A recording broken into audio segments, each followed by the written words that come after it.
Hello everyone, welcome to Wikipedia. I am Sarthak, senior faculty Wikipedia. So we have already started a lecture series for our upcoming exam of RBI Grade B 2024, where we deal with all the important topics related to the exam of RBI Grade B.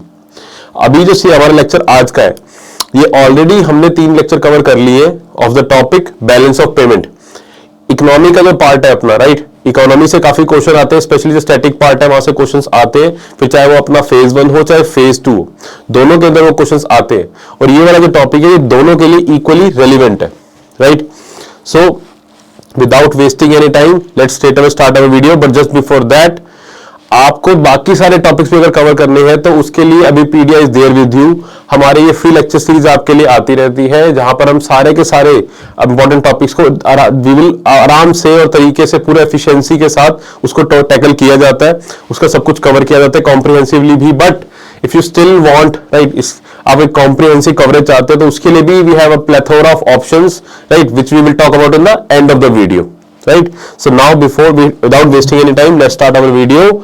और हाँ, एक और चीज, अगर आपने पिछले 3 lecture, because ये continuation में है, ऑलरेडी इस टॉपिक से 3 लेक्चर हो चुके हैं, उसी कंटिन्यूएशन में है, अगर आपने वो लेक्चर नहीं देखे तो my sincere advice to you is कि पहले आप वो 3 लेक्चर कवर करके आए, फिर इस लेक्चर को देखें, because then things will make more sense to you, right. So now let's start our video. Just a sec. Okay, so अब आज का हमारा जो टॉपिक है वो है capital account, right. Before that let's just a quick revision. हमने balance of payment start कर लिया था. We have seen what is balance of payment, right. Balance of payment के अंदर 2 अकाउंट होते हैं. One is current account, other one is capital account. ये हम पूरा कवर कर चुके हैं, जिसके अंदर आपके विजिबल्स और इनविजिबल्स दोनों आते हैं, राइट. विजिबल्स के अंदर यू डायरेक्टली आपके जो गुड्स है, फिजिकल गुड्स, जिनको आप टच एंड फील कर सकते हैं. इनविजिबल के अंदर क्या क्या आता है आपका, services, right, then factor income, right, और देन द ट्रांसफर पेमेंट्स. इन सबको हमने एक एक करके डील किया था. We saw what all does this mean. ये सब हम कवर कर चुके हैं. आज हम हमारा जो टॉपिक है that is, just a second, right, आज हमारा जो टॉपिक है वो है कैपिटल अकाउंट. सी, करंट अकाउंट के अंदर बेसिकली आपके जो गुड्स है, राइट, जो फिजिकल गुड्स वगैरह है, जो ट्रेड जिसमें किया जाता है, गुड्स हो गए, सर्विसेज हो गए, बेसिकली उसको डील किया जाता है करंट अकाउंट, जो कि डेली आप देखेंगे, डे टू डे वाले ट्रांजेक्शन में यूज होती चीजें करंट इसीलिए बोला जाता है कहीं ना कहीं. But when we talk about the capital account, जब हम कैपिटल अकाउंट की बात करते हैं, right, just a sec, alright, okay. तो जब कैपिटल अकाउंट की बात आती है, कैपिटल अकाउंट, यहां पे जो नेम है कैपिटल, ये उन चीजों से डील करेगा जिस भी वे में कैपिटल आपकी आएगी, इनफ्लो या आउटफ्लो होगा. आई मीन कैपिटल का as a whole. See, capital का क्या काम होता है, कैपिटल होती है बेसिकली फ्यूचर पर्पस के लिए, राइट, और स्टॉक बिल्डिंग के लिए, और फ्यूचर मतलब इन्वेस्टमेंट पॉइंट ऑफ व्यू से होती है वो, मोर और लेस वो कैपिटल होती है, राइट. बट करंट अकाउंट का अलग सीन है. तो जो भी इसके अंदर आप देखोगे, अभी इनके सब पार्ट्स भी देखोगे, यू योरसेल्फ विल रियलाइज कि why all these components are kept under the capital account and not under the current account, right. See, let's सी.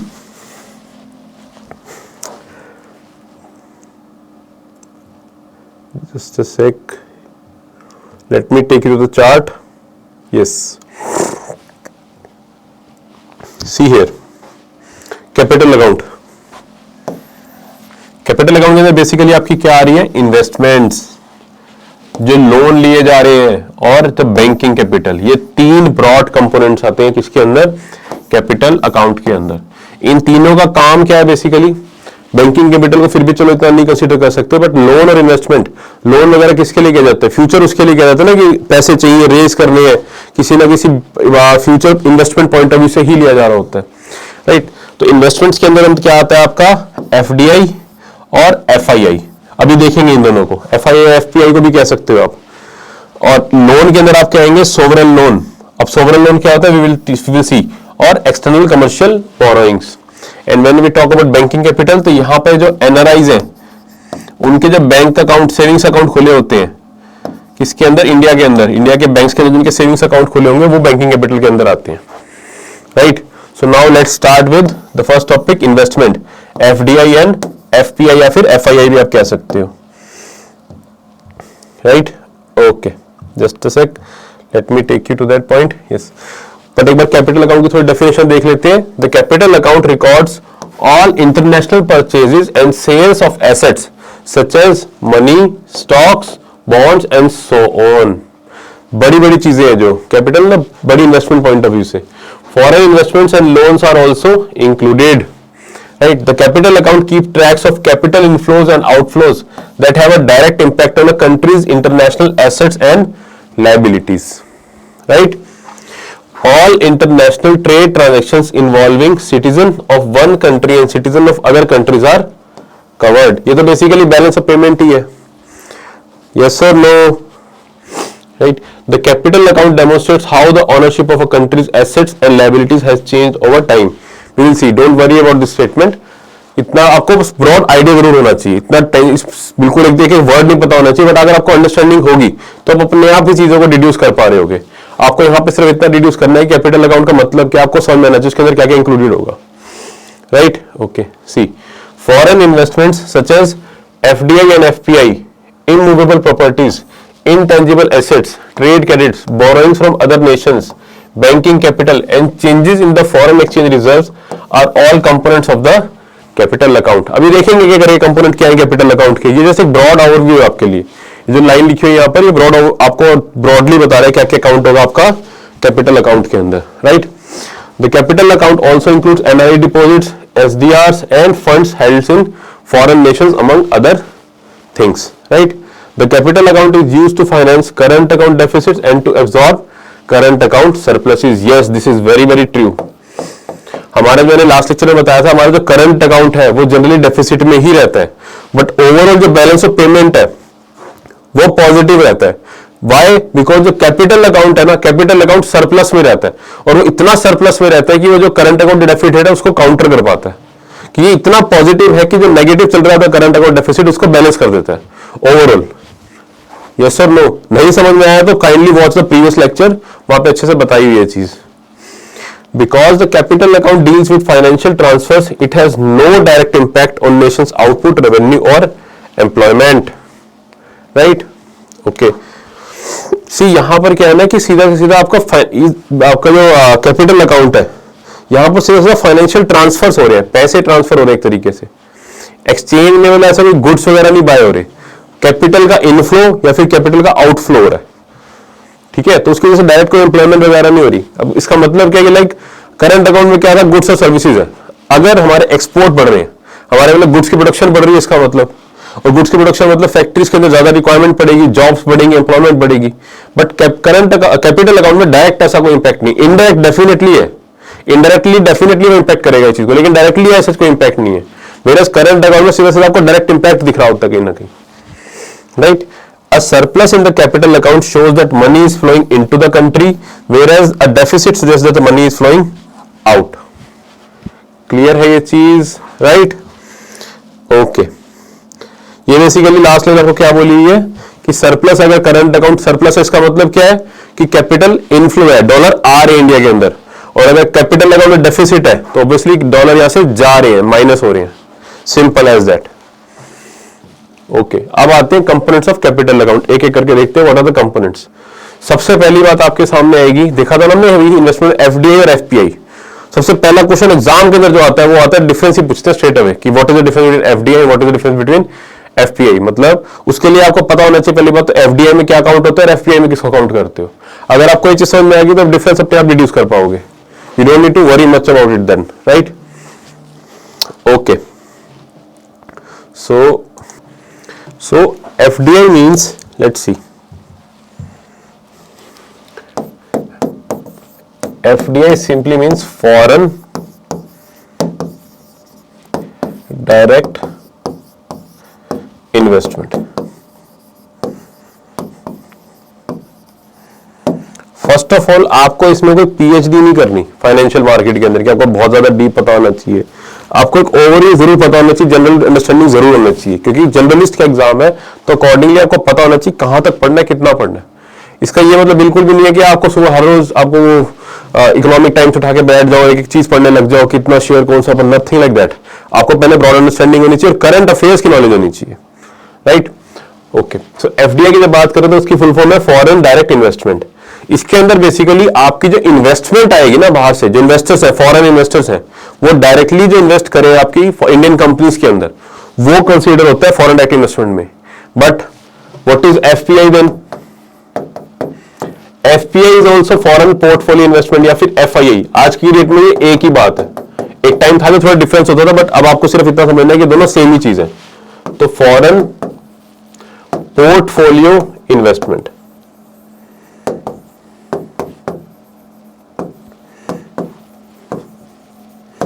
सी यहां पर भी इन्वेस्टमेंट ही आएगी, फॉरेन इन्वेस्टर्स है वो इन्वेस्ट करेंगे किसी ना किसी कंपनी में, लेकिन दोनों में डिफरेंस क्या है? यहां पर वर्ड पोर्टफोलियो, यहां पर डायरेक्ट इनका मीनिंग क्या है? सी पहले आते हैं एफपीआई के ऊपर।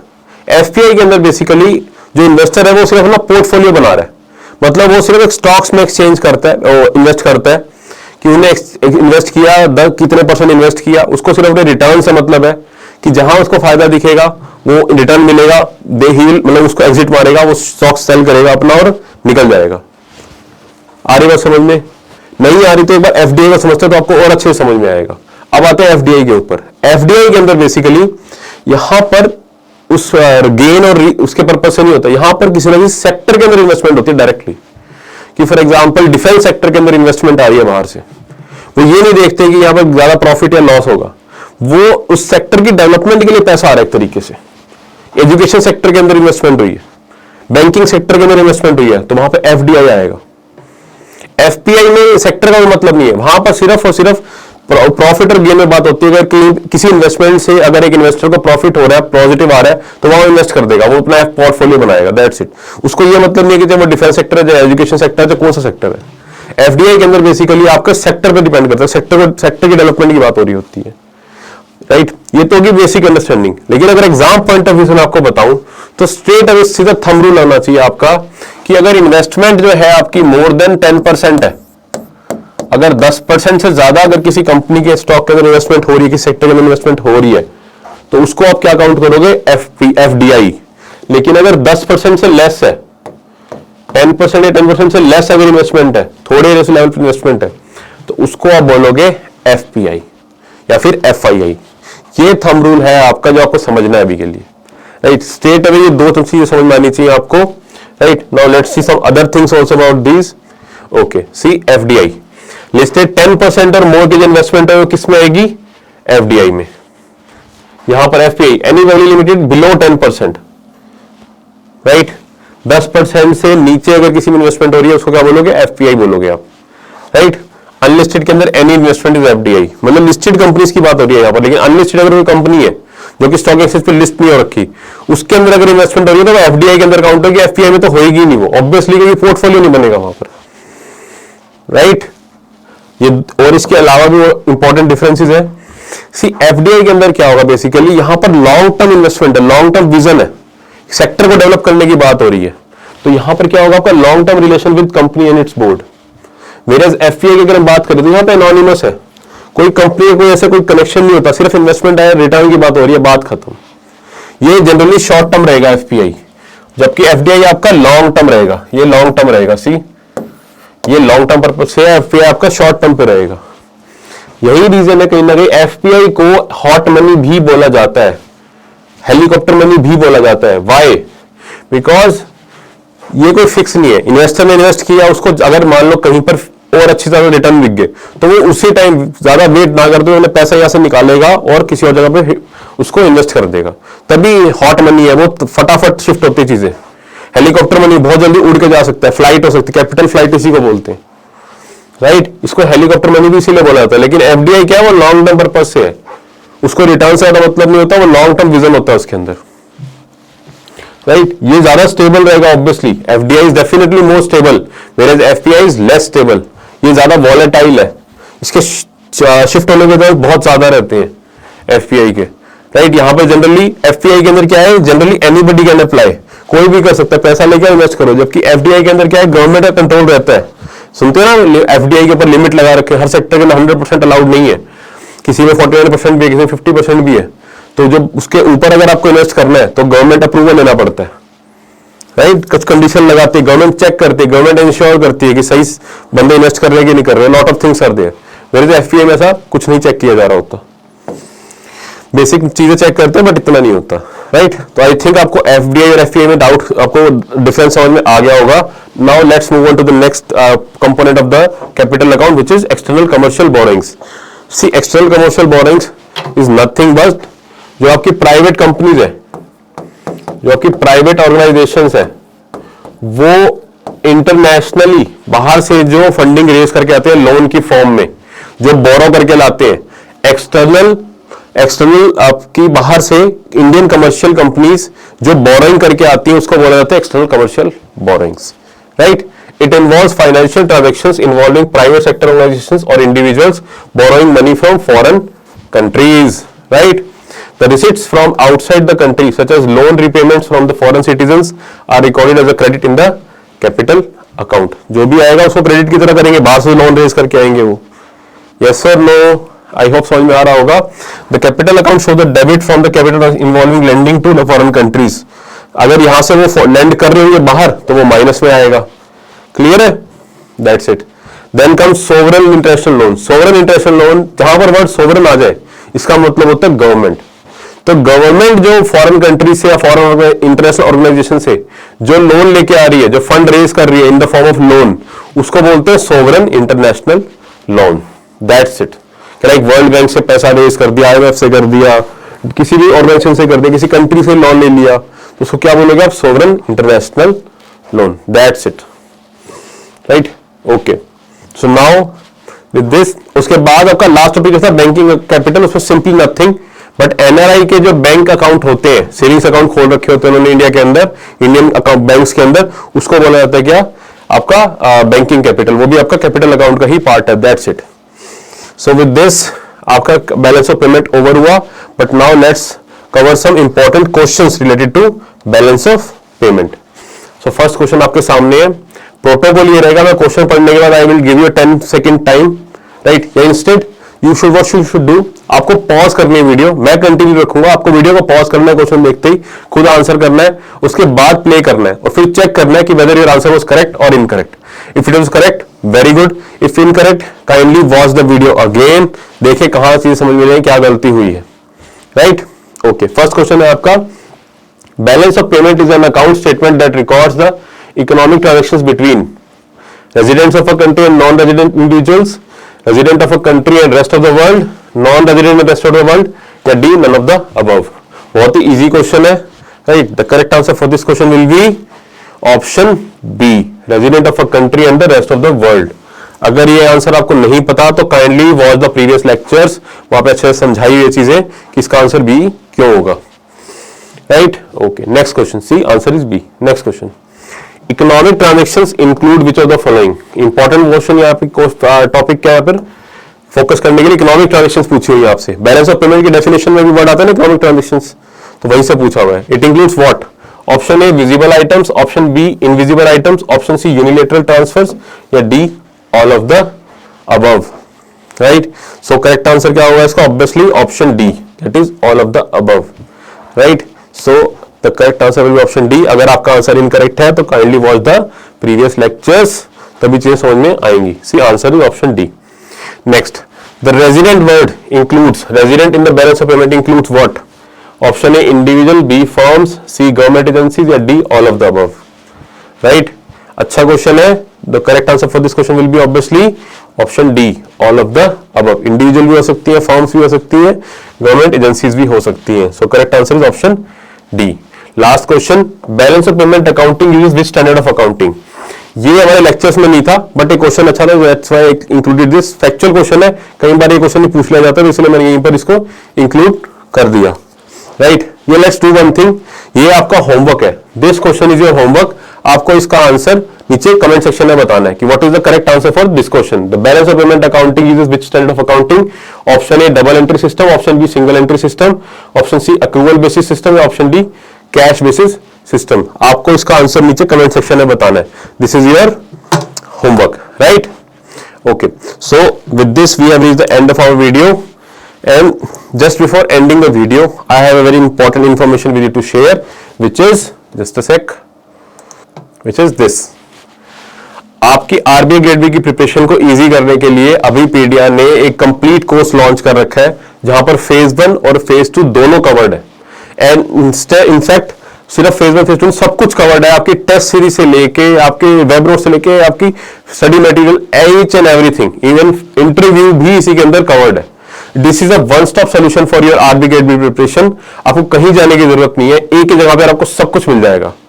It is a wonderful option if you are looking for a comprehensive course, जहां पर आपकी कंप्लीट प्रिपरेशन हो सके, आपकी गाइडेंस मिल सके, आपको प्रॉपर, आपको एक ही जगह पर सब कुछ मिल जाएगा, जो स्टे ना करना पड़े. So the registration link for this course is the description box. उस पर क्लिक करके आप इसके अंदर आप सब्सक्राइब कर सकते हैं. सपोर्ट नंबर ही प्रोवाइड है जिस पे कॉल करके आप कोई भी क्वेरी अपनी रिजॉल्व कर सकते हैं, right? So with this I wish you good luck for your future endeavours, and until our next video, take care and bye bye. Thank you.